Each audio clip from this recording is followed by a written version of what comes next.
अपेक्षा एक बहुत ही प्यारी लड़की थी। उसके माता पिता बहुत गरीब थे, फिर भी वे दयालु थे और वही सारे गुण अपेक्षा में भी थे। वह जिस किसी को मुसीबत में देखती तो उसकी मदद करती। उसकी शादी नवीन नाम के लड़के से हुई। वह गरीब परिवार का था। नवीन और उसके माता पिता सभी लोग मजदूरी किया करते और उसी से उनके घर का गुजारा होता। यहाँ भी अपेक्षा का वही हिसाब था। अगर कोई उसके पास मांगने आ जाता तो वह उसे दे देती। कभी कोई पड़ोसन आ जाती और कहती, बहन तुम्हारे पास थोड़ी चीनी होगी? आज हमारे यहाँ चीनी खत्म हो गई है और मेरा बेटा दूध के लिए रो रहा है। वह ऐसे दूध नहीं पीता। तो वह उसको एक कटोरी चीनी ऐसे ही दे देती। कभी कोई पड़ोसन आ जाती और कहती, बहू कुछ रुपए उधार दे दो, मैं अपनी बच्ची की दवाई लेने जा रही हूँ, मेरे पास नहीं है, मैं तुम्हें वापस कर दूंगी बाद में। तो अपेक्षा दे देती। अगर उसकी सास उसे डांटती, तुमने क्या धर्मशाला खोल रखा है? हम लोग कौन से अमीर हैं? कोई न कोई तुमसे मांगने चला आता है और तुम उसे दे देती हो। फिर ऐसा होने लगा कि अपेक्षा सबके सामने किसी को कुछ नहीं देती, लेकिन पीछे चुपके से दे देती। पूरे मोहल्ले की औरतें जब इकट्ठे होकर बातचीत करती तो सब बहू कहती कि हमने ऐसी बहू नहीं देखी, बहू तो बहुत अच्छी है, इनके घर में तो लक्ष्मी आ गई है, पर बेचारी दुखी बहुत है। अपेक्षा के इस भावना से उसकी सास और नवीन उससे बहुत नाराज हो जाते। एक बार ऐसा हुआ कि लगातार पानी बरस रहा था। सब लोग मजदूरी करने के लिए बाजार में खड़े होते, मगर कोई काम नहीं मिल पाता। फिर सब लोग घर लौट कर आ जाते और सभी को भूख लग रही थी। कई दिनों तक उनको कोई काम नहीं मिला। वे बाजार जाते, खड़े रहते और घर वापस लौट आते। जो कुछ घर में रखा था वो पहले ही खत्म हो गया। अब घर में खाने के लिए कुछ भी नहीं था। वे सब बहुत भूखे बैठे थे और कह रहे थे कि हे भगवान, आज क्या खाएंगे? इतनी जोर से भूख लगी है। आज घर में कुछ भी नहीं है। आज मजदूरी नहीं मिली तो आज खाना भी नहीं मिलेगा। यहाँ तो रोज कुआं खोदो और रोज पानी पियो वाली हालत है। तभी उसकी पड़ोसन पुष्पा आ गई कुछ मांगने के लिए।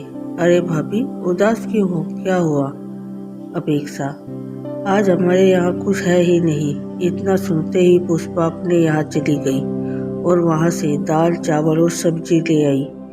अभी भाभी खाना बना लो, तुमने हमारी बहुत मदद की थी। अब अपेक्षा ने चूल्हा जलाया, पहले दाल चावल और सब्जी बनाई और फिर बाद में रोटियां सेकने लगी। अपेक्षा, अम्मा जी आइए खाना खा लीजिए। सब लोग खाना खाने के लिए बैठे ही थे कि बाहर से आवाज़ आई, क्या इस गरीब के लिए कुछ है? मैं बहुत जोर से भूखी हूँ। अपेक्षा ने बाहर निकल कर देखा तो एक बूढ़ी औरत खड़ी थी।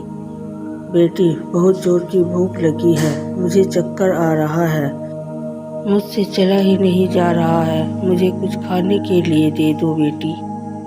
अपेक्षा चक्कर में पड़ गई। खाना तो थोड़ा सा ही है, इतने लोगों के लिए भी पूरा नहीं है।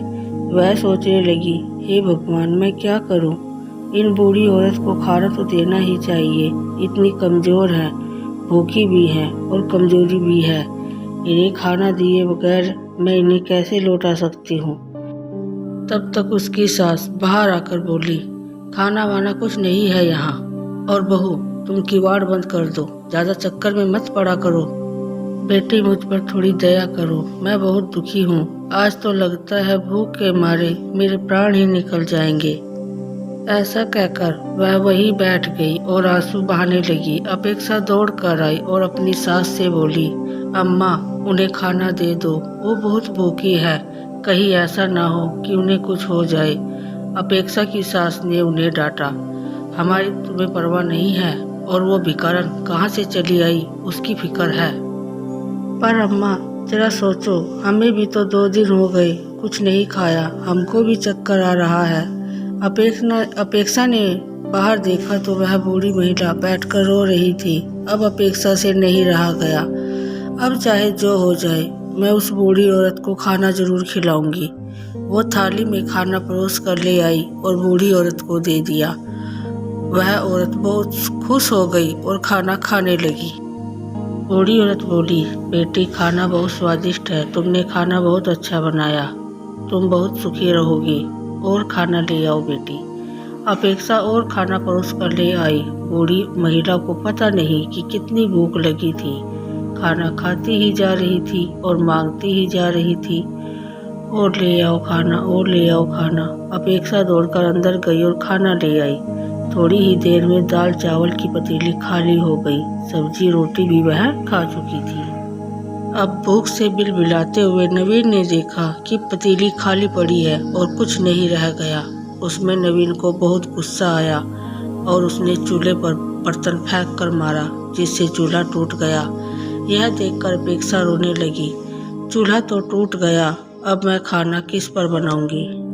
बूढ़ी औरत बोली, तुम परेशान ना हो बेटी, मैं ऐसा चूल्हा बनाकर तुम्हें देती हूँ कि वह कभी नहीं टूटेगा। उस पर खूब खाना बनाना और कोई भूखा आए तो उसे खूब खाना खिलाना। और उसने वहीं से थोड़ी मिट्टी उठाई और अपेक्षा से पानी मांगा। उसने मिट्टी गूंथी और एक नया चूल्हा बनाकर रख दिया। बूढ़ी औरत बोली, बेटी इस चूल्हे पर खाना बनाओगी ना तो तुम मुझे याद करोगी। तुम्हारे यहाँ कुछ नहीं है, तुम जिस चीज को बनाना चाहो उसका नाम लेकर इस पतीली को रख देना। ऐसा कहकर वह वहाँ से चली गई। अपेक्षा ने पतीली चूल्हे पर रख दी। मैं तो दाल बनाने वाली थी। चूल्हे में लकड़ियाँ अपने आप जलने लगी और खाली पतीली में दाल भरकर उबलने लगी। अब तो अपेक्षा बहुत खुश हो गई। 1 मिनट में पतीली में दाल अपने आप बन गई। उसने दूसरी पतीली चढ़ा दी और बोली, मैं तो चावल बनाऊंगी। देर नहीं लगी और चावल भी बन गया। अब तो अपेक्षा जिस चीज को बनाना चाहती उसी का नाम लेती और चीज बन जाती। यह सब देखकर अपेक्षा के ससुराल वाले बहुत खुश हो गए। वे अपेक्षा की प्रशंसा करने लगे। अब सभी लोग खाना खा रहे थे। जिसको जो भी खाने की इच्छा होती वे उसी पकवान का नाम लेते तो अपेक्षा उसे बना देती। अब सब लोग अपेक्षा की बहुत प्रशंसा करते और घर की कायाकल्प ही बदल गई। इतने में बाहर से आवाज आती है, बेटी मुझ पर थोड़ी सी दया करो, मैं बहुत दुखी हूँ। आज तो लगता है भूख के मारे मेरे प्राण ही निकल जाएंगे। ऐसा सुनकर सभी घर वाले खुश होते हैं और अपेक्षा हमेशा की तरह उस मांगने वाले को खाना परोसकर दे देती है। यह छोटी सी कहानी आप सबको कैसी लगी दोस्तों, प्लीज़ कमेंट करके ज़रूर बताएं। अगर अभी तक आपने वीडियो को लाइक शेयर नहीं किया और चैनल को सब्सक्राइब नहीं किया तो प्लीज़ चैनल को सब्सक्राइब कर ले, वीडियो को लाइक करें, कमेंट करके ज़रूर बताएं कि आपको ये छोटी सी स्टोरी कैसी लगी।